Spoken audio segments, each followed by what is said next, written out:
that kind of object is not supposed to exist.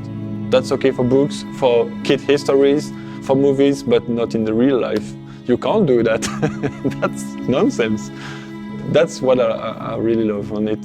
There is a kind of a romantic aspect on this build because of the, you know, these big shapes and big body. It's like in a sci-fi movie from the 50s, like this is the new spaceship. So yeah, for me, it's if that was a movie or if that was something possible, just start on the grid for the race and just never stop.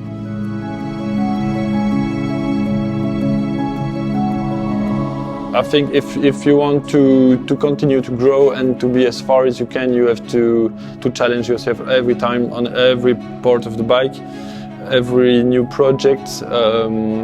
That's really important to stay alive and to feel, you know, the satisfaction of what you have done.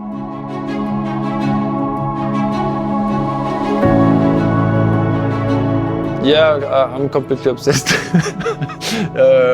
I can't stop to think about it. It's kind of a sickness, I think. When I'm doing simple stuffs like driving or being on the bicycle or going to take my kid to the kid garden, I have my suspension brackets in my mind where like this, okay, I could do like that, maybe like this, that could be better, and then I go back to the house and on the computer designing the parts, and okay, it's made. So I don't know the reason actually. It's so stimulating to have the luck to build stuff like these. I really love to use the history of the brands when I have to build something for a company. With Indian, you have a crazy history from 19 till 1950, then a gap of 50 years, then they are back with insane machines.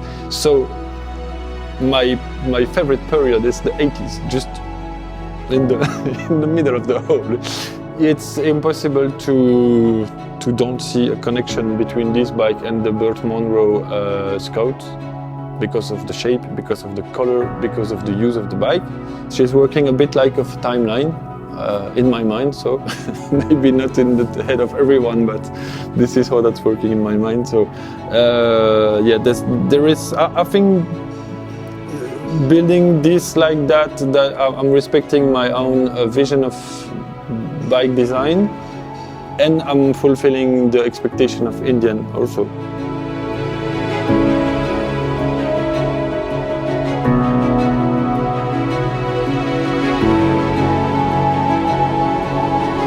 If you want to do it properly, you have to build it completely in your head, then dismantle it completely and begin by the end, because you have to build the fairing bracket before the fairing.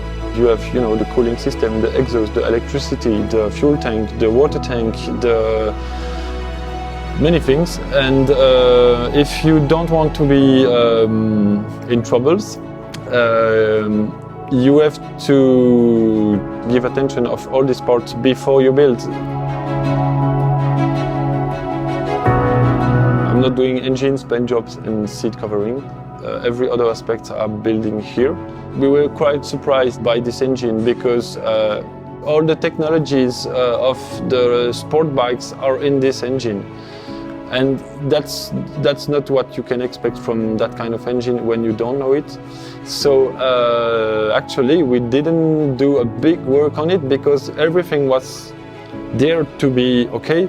So we did just a few adjustments and put a lot of nitrous in it to get the power we need to reach for the championship. The noise, I think she's one of the noisiest stuff I ever built, thanks to Akrapovic for this. The noise is just, it's nonsense.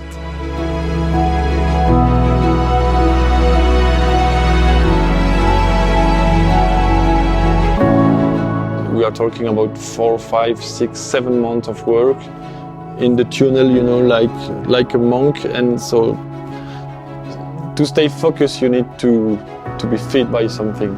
And I think that's my brain food. When the flag is going down and you have to release the clutch, it's just like you shut everything off in your brain, just the right hand working and just like, okay, go. And I will really enjoy to see this huge rockets going through the racetrack and till the finishing line. So yeah, I'm quite excited for the first race. When you see this bike, it's just like, I don't know, you can imagine lots of stories. She can go into the water, in the sky, or I don't know, in tunnels. Nonsense bike. Maybe that's my signature. I don't know.